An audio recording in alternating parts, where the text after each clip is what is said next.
Jason Spangler, the SanteeSwapper, back with another unboxing. I'm in kind of a different spot in the warehouse. We've got a lot going on, and I wanted to film something back here with kind of a different setup. I've got a really cool collection, 3 boxes behind me that all belong to the same family. And the gentleman sent me a little bit of background information, which I found really fascinating. So, part of what I try to do in these unboxings is share the story, share the legacy and the history of each family's experience in scouting. And so being able to use his words really helps me paint a picture for you. So let me first tell you about the actual man himself, who I'm buying the collection from, and then also about his dad, and some of his dad's stuff is mixed in here. He said, as for my history, I started in Cub Scouts, worked on Philmont staff, eventually became assistant scoutmaster of the same troop that my dad started, and everything in these boxes is in between myself and what my dad's collection was. But his dad has a couple of interesting stories here. He said his dad joined Boy Scouts in the late 1940s. While in college in Bozeman, Montana, he became a Scoutmaster. And in 1959, he had 12 Scouts on a camping trip. They stopped at a spot. Now, some of you out there would remember this. This is way before my time. But I'm sure this is part of his family history, which I'm now able to share with you. He said, 12 Scouts camping in 1959. They stopped at the exact spot of the Quake Lake earthquake around Yellowstone. For some reason, my dad didn't want to stay the night there, and they moved down the river, which ended up saving everyone's life. The rescuers thought that everyone had died. And in 1962-63, they moved to Los Alamos, New Mexico, starts a troop there, and over the years he worked as chairman of the district. He earned a silver beaver, etc. He went to Jamboree in 1954 and attended all of the Jamborees up through 1981 as part of medical staff. So just a cool story. I love hearing people who have a lifelong history of scouting, which is kind of something that I've tried to emulate, having joined Cub Scouts really as an 8-year-old and never really ever putting it down. So hopefully this will become a fun unboxing to show you the items in this collection. Now again, 3 boxes. I don't know exactly what's in each box, but I'm just going to grab the biggest and the heaviest one, and I guess I'll start with that one. Actually, maybe I should wait for that. This one is actually kind of light comparatively, so let me open this one up and see what's in here. Share with you guys about this collection. Alright, so one of the things he had told me about was these bowling bags. Now, I know you have seen these before, especially if you're a little old like me, but I think really in the 60s, maybe it was before that, these bowling bags were kind of a thing where councils would make these, and a lot of times for like delegations, like it could have been going to the Jamboree. I've seen them for Jamboree troops. This one says Kit Carson Council, Utah, New Mexico, Arizona, and of course we already know he was living in New Mexico. These I can clean up real easy, so these will be kind of fun to play with. This one also, Kit Carson Council. And then finally one more. And this one, aha! Here's the proof right here. Here's a 1981 Jamboree luggage tag, and it has him as being on medical staff in Subcamp 14. So these would have been Jamboree bags. Well, I say that. I'm not. He could have used it as a Jamboree bag, but they could have been, given as gifts, awards, thank yous for being, different volunteer roles, something like that. But he used it at least that time in his Jamboree role. Let me open this one next. I don't know. I don't have a complete history of what all's in here. I know there is one pretty cool thing I'm excited about. I'm kind of into patch briefcases, and so we have in my own local OA lodge quite a little fad going on, which is a throwback thing of scouts taking and having all of their trading material in a notebook. I'm sorry, in a briefcase, like an old-fashioned briefcase. And so I believe that in this box I'm going to find, or the bottom of this box, I'm going to find a wooden briefcase, which I'm very excited to get. So I know the younger scouts in my lodge will be very geeked out about that. So the way I have this set up, I might have to bring some things a little closer to the camera to kind of show you guys. So this is something I get in a lot of collections, and it absolutely doesn't surprise me that this guy who went to the 81 Jamboree has multiples of this. And this is simply a reproduction set that the Boy Scouts sold at the National Scout Jamboree. And if you pull it out, the kicker is you're going to see these two patches here that should be the 35 and 37. They have plastic backs. So I always have to point that out to people who, might get these in collections, because they sold a lot of these in the trading post. They really get out there.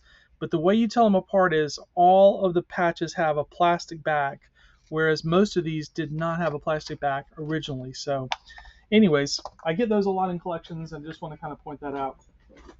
Now, this wouldn't surprise me at all that this guy was in Lodge 66. Of course, that's going to be the lodge there in New Mexico. And so he's got a nice little group of flaps from there. This is always cool to see. I love collections where people have stored things in pages and binder pages, because this tells me they really were more thinking of it as a collection versus just an accumulation where they, did a bunch of stuff in Scouts and they went to events and they got stuff and they threw it in a bag. But this would be kind of what a collector would do, where they would kind of organize things and possibly even collect items that they didn't earn themselves. That to me is kind of the difference between an accumulation, a scouter who just did stuff in scouting, and someone who's more of a collector. And so like here you can see a 53 National Jamboree one. That one's got the real cloth back, and then here's some other Jamboree ones.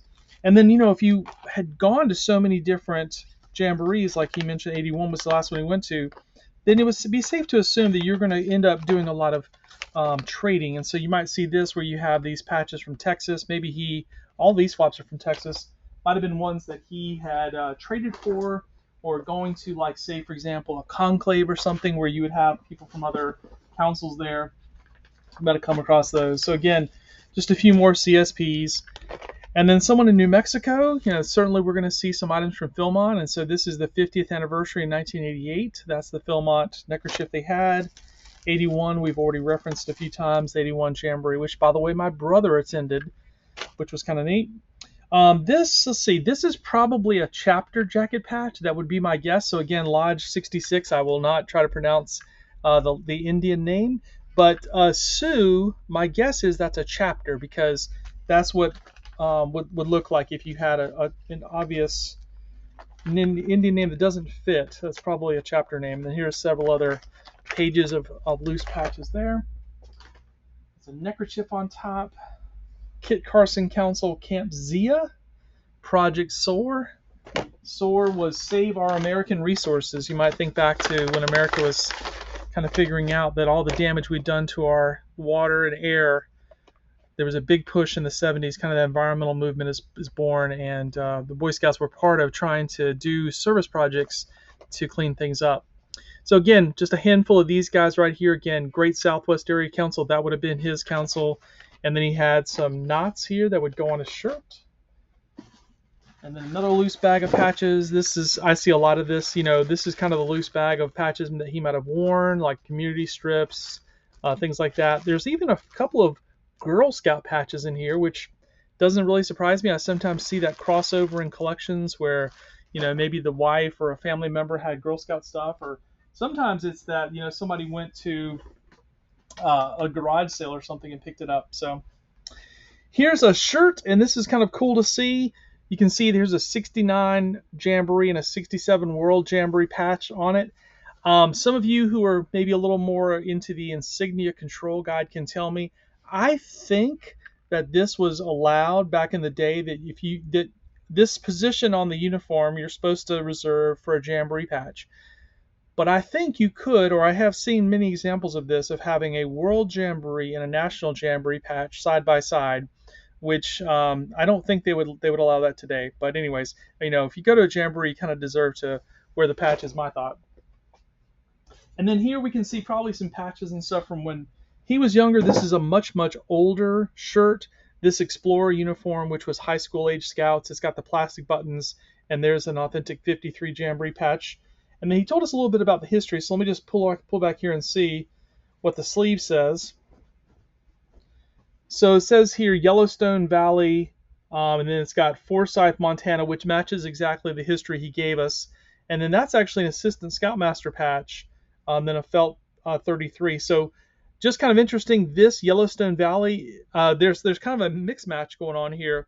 Typically, this uniform would be the uniform of Well, it could be an adult, but definitely a high school age scout who was a member of Explorer Post. Back in those days, pretty much when you became, I believe it was 15, they enrolled you in Explorers, which was kind of the older boy program. And so it's just kind of interesting that on his sleeve he has a mix mash of what would be Boy Scout troop colors, which would be this red and white, Yellowstone Valley.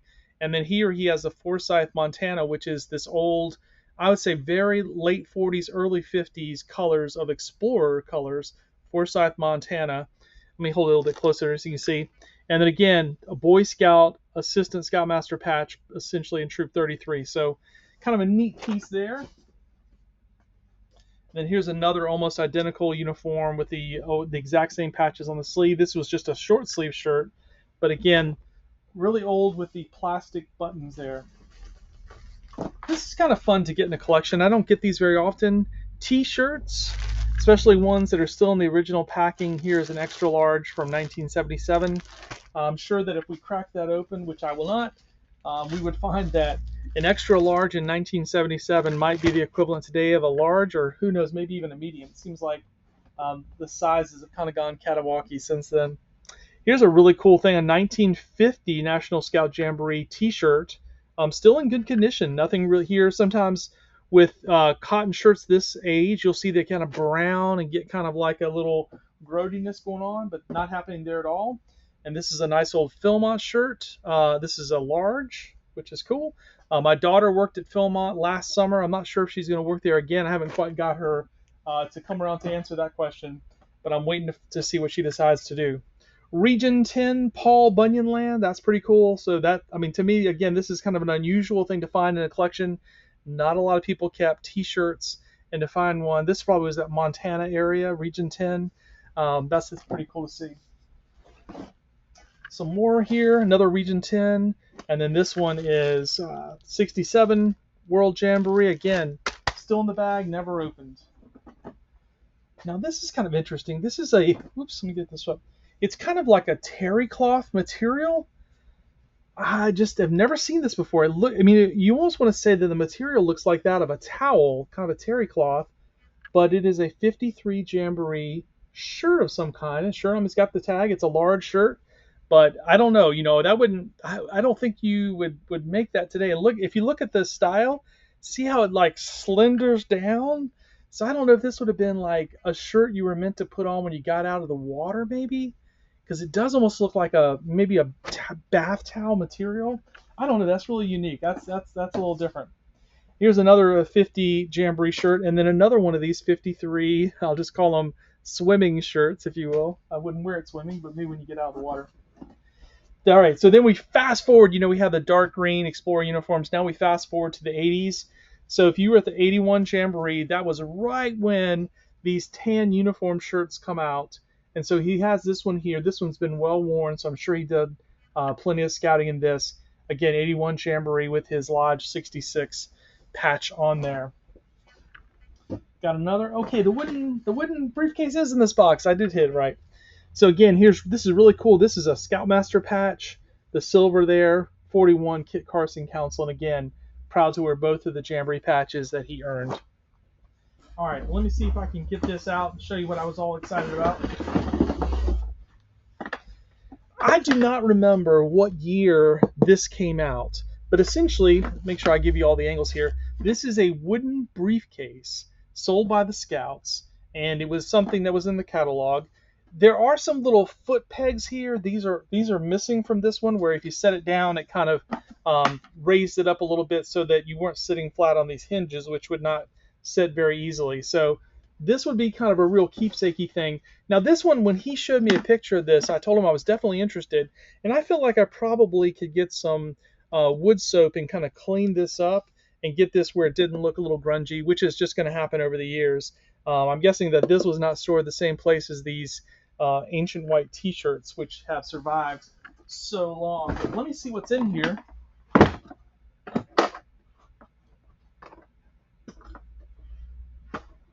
All right.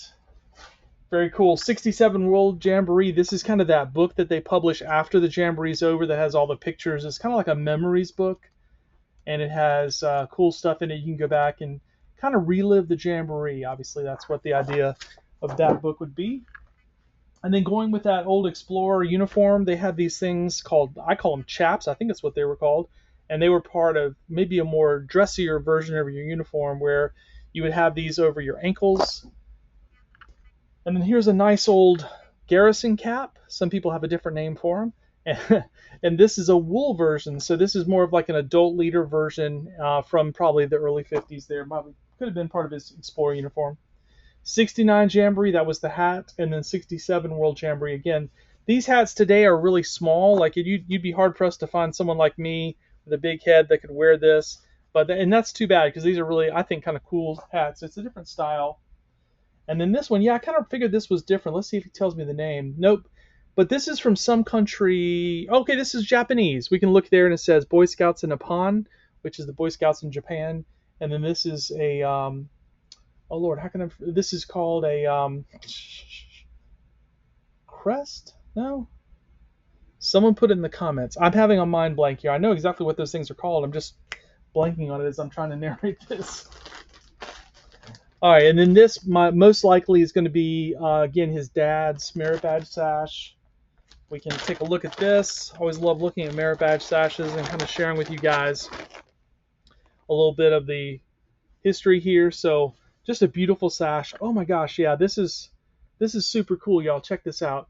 So obviously an Eagle Scout patch here, which this one has been cut to round. That happens not a lot, but sometimes. Originally was a square patch, but Mom might have cut it down to make it fit and look a little bit more proper. And so here, almost all these badges are post-World War II merit badges based upon when they were made. So in 1946, you get these what we call narrow crimped merit badges that are kind of an olive green that kind of match this shirt or this sash. But, and again, I don't know if you can see it up close, but right here, here's an example. This is chemistry merit badge. This one is actually pre-World War II. So probably chemistry merit badge. Not as many kids earn that. And so at the scout shop for him, they still had their old stock of the chemistry merit badge. And the way you can tell the difference is just the background is not really like an olive green. It's just kind of a different shade of green. To me, I've kind of seen so many of them, it kind of jumps out. Here's another really cool version here. This one is salesmanship. Sign on the dotted line. Ha ha ha, get it? But if you look really closely at it, this one hardly has any twill direction in the background material. And that's because this was made on a thinner cloth that was rationed during World War II. The Scouts couldn't get access to that heavier, thick cloth, and so they had to go with a different cloth that was lightweight. In fact, it was almost see-through if you held it up to the light. So that's an unusual one that you don't see too many of these World War II era badges. I believe there's about 85 merit badges that were made on this material during that time period. And then the really cool thing, if we drop down to me, is coming down here and seeing all 4 of the Air Scout merit badges. So I have done videos about Air Scouts. Many of you who watch my videos will know I'm pretty infatuated with it. In scouting, I grew up on an Air Force base at Shaw Air Force Base in South Carolina, and so our troop, all the dads in our troop were were airmen. Some of them were officers, and so we would always go to the air show, and that's just part of my whole thing was growing up around that. But in the Boy Scouts, starting in 1942, they actually created this program, and so I apologize if you already heard this, that was sort of a parallel to Sea Scouting and traditional exploring, and it was called Air Scouts. And all of the advancement in the Air Scout program revolved around learning about aviation. And so in doing that, they created this Air Scout manual in 1942, and they created these 4 merit badges, 1, 2, 3, 4. He earned all of them, which is fantastic. I really don't think I've ever gotten a merit badge sash that has all 4 of them together. So this tells me that this now needs to become kind of a museum piece that I would keep and display because, like I said, I've got you'll find one blue merit badge every once in a while, but to find all 4 together is just so unique. These 4 merit badges were the keystone of Air Scouting. And so if he had joined an Air Scout unit, which I'm not sure he found a squadron there where he was growing up, this probably would have qualified you to become an Air Scout ace. I don't know that he had that going on, but we might still discover some things as we click through here. All right, on this side, still a few more merit badges. Again, those 2, this is think that's leather work, and that one looks to be the pre-World War II, and then this weather merit badge might be the World War II version. This is a universal emblem for explorers. That's Junior Assistant Scoutmaster. Of course, 1950 Jamboree, that's the canvas one. You would have been in Region 10 if you're in Montana. My guess is these are probably camp patches of some kind or some kind of local patches that were used. I'm not exactly sure. But anyways, that is a super, super cool sash. Sorry for geeking out about it too much. I love merit badges. They really tell the history of scouting. And then in here, a couple of other cute, cool things. His wood badge, neckerchief, of course, the tartan here. Wood badge, the adult leader training. I was a fox. Got my beads in I went through the course in 96, and I think probably about 2 years later, I had my beads. But here's his wood badge beads with his woggle. And then we have his Order of the Arrow sash here, his Ordeal sash, which all this kind of makes sense because if this was kind of the bag of his personal items, then these are probably, again, some patches that he would have worn on a uniform, including his lodge flap there. So put all of those back. Boy Scout handbook, and again, his Explorer cap, which he stuck a little pin over. All good. So again, it's not like, a really ideal for patch trading, but I think it's cool. I really like this. Ooh, I put too much stuff on this computer here. All right, we got one more box to go, and I'm sorry I made this such a long unboxing, but it's super interesting to me, so I'm really happy to go through it and share the history with everybody. All right.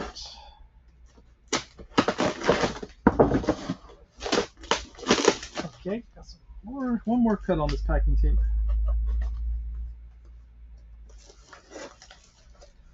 Oh, I see what's wrong. Here we go.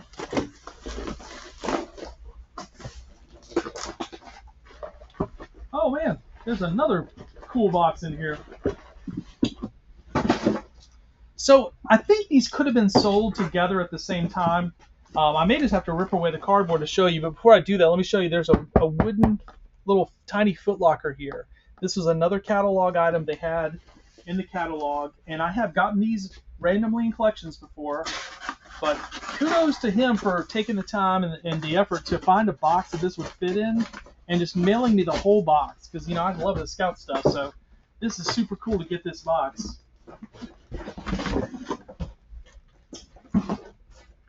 And I can tell you it's pretty loaded. There's a lot of stuff in here, so we'll kind of see what's in here. All right, this is something I've seen from the 81 Jamboree. My brother, I think, had this. I remember seeing this. Used to be in our attic at home. This is just some kind of a little celebration of, it says 1981 participants. And it's just kind of a little bit of American Revolution stuff going on. This Jamboree was the first one held at Fort A.P. Hill in Virginia. And so there may have been sort of a pushback, with Washington being on the patch, maybe a little throwback to that. So here's a whole stack of 81 Jamboree t-shirts. This sort of, I guess, that heather blue. I'm not really sure. I think that's what you would call it, right? The heather blue was something that I guess was pretty popular at that time. But all of these are from the 81 Jamboree. Then we have some towels here. This one's from the 77 Jamboree that was held in Pennsylvania. Then you've got an 81 staff hat, a little ball cap. And then, of course, in the 70s, you had your red beret. And here are some neckerchiefs. 81 Jamboree. There's 71 World Jamboree. He might have traded for that. I don't remember reading anything about him having attended a World Jamboree. That wouldn't surprise me. Then here's kind of a cute one from Texas. I don't know if somebody might like to get that with the Texas armadillo guy. Of course, now you can find armadillos in South Carolina. We had them at my camp, Camp Barstow. So they've kind of made themselves known. This is the participant neckerchief for people going through wood badge. Here's some more patches from the 81 Jamboree. Another one of those green participants. Just a regular troop neckerchief. And then this is kind of cool. Let me hold this up for you guys. Give you a little eye candy. A cool felt pennant from the 53 Jamboree. This one I can definitely iron and kind of get it flexed back out. But it's really nice. It's in good condition. A lot of felt pennants like this you'll see will have moth holes and from critters getting to them.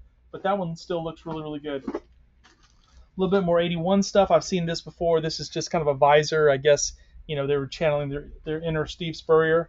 And then this would be, I guess, essentially a medical of course, I don't know which jamboree, but a BSA medical health staff hat. So whether that was 81 or 77 would be hard to exactly confirm.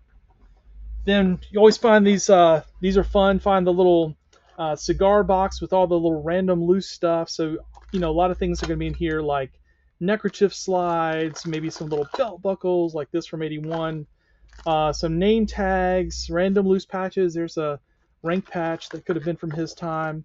This is little Zippo lighter, probably a Jamboree thank you item is my guess, and a couple of bolo ties. So that's some neat stuff there. We've got some more neckerchiefs, Pull these out. This is kind of what's really good about these wooden boxes is they're really good keepsake boxes, and that's obviously what he was using his for. So more Jamboree neckerchiefs. And then we haven't seen a whole lot of local stuff. So here's some local stuff. This is a camp there. Navajo, it's got something covered. Navajo Land Camp Asaya. Not sure if I pronounced these right, those Indian names. A bunch of Jamboree neckerchiefs. Jamboree neckerchiefs are pretty common. They made a lot of them, as you can see here. But then every once in a while, you'll find something a little different. Let's see what this one is. Oregon State Circle the Wagon 77 Jamboree. That's pretty cool. So I guess this would have been guys going from, okay, so I see regional staff from this Region 9, and then they were going to the 77 Jamboree. So that's kind of a neat one there. You probably didn't make many of those and didn't give those out to too many people. Again, you can see Region 9. So if he was in New Mexico, he would have been probably in Region 9. And then a Philmont neckerchief. Seen a lot of those around. A couple more hats down here. 77. So maybe this makes me think that this is a 77 medical staff hat, because it was right underneath a regular 77. And then the style of cap is very similar with this two little venting holes. So I'm not saying that this, I don't know. I can't really say. I'll have to do a little research on that. But looks to me like they're related. This is probably a little mug, a thank you mug for being on staff. I've seen these in collections. Okay, this is just the 81 Jamboree mug. Yeah, so I had one of those in my house for a long time. My dad was into collecting Scout mugs. We've got this sort of random loose bag of patches, and so these are different, a little bit of everything we've already seen. Some district camporee patches, more Jamboree patches. Now that I see all these Jamboree patches, I'm going to take back what I said about the one on a sash. I'm sure he had plenty of extra 53 Jamboree patches, so he probably had that one authentically from back in the day. Again, something else I mentioned before about Jamboree stuff, you see a lot of it. So this is from 67 World Jamboree, but he's got just even here just a fistful of the regular Jamboree patch, and so that's kind of what happens is that those Jamboree patches, they make so many of them, like 77. Here's a whole fistful of those. But then he's got some red and whites from Kit Carson Council, which would have been that one in New Mexico. There's some more Jamboree ones on the back.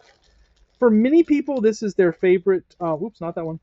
This is their favorite Jamboree design. People just think that's really, really beautiful. That Idaho scene, I like it as well. This one's kind of cool too. Nice to see that 53 Jamboree jacket patch in there. So, I see a couple Philmont patches as well. Yeah, so there's some other cool stuff down in there. And then we just have things like some belts left. These are Jamboree souvenir belt buckles. I think they sold these at the 81 Jamboree that they made. Fork, knife, and spoon set. And it's pretty much it. Okay, 3 boxes. Took me a little while to go through these. Thank you for being patient. And I know I went down a rabbit hole talking about some of this stuff, but the whole idea here with this YouTube channel and with these unboxings is I'm really trying to pass on the history of scouting to the next generation. And so when these people share their collections with me from their families, then I want to share them back out with all of the new people who are just learning about the history of scouting and might be interested to know more. So if you are watching this video and enjoyed it, please subscribe to my channel. I've got probably now 60, 70, or 80 unboxing videos and other different videos that you could check out. If you find yourself in a situation where you have a box or 2 or 3 of scouting memorabilia that you have drug around from house move to house move, and you're kind of wondering who in my family wants this stuff, nobody really seems to have any interest in it, please reach out to me. Maybe I can help you get those recycled back into scouting My website is scoutpatchcollectors.com. There you can go and find out a little bit more about me, about what my mission is, and what I'm doing in scouting. Thank you so much for watching. Jason Spangler, the SanteeSwapper.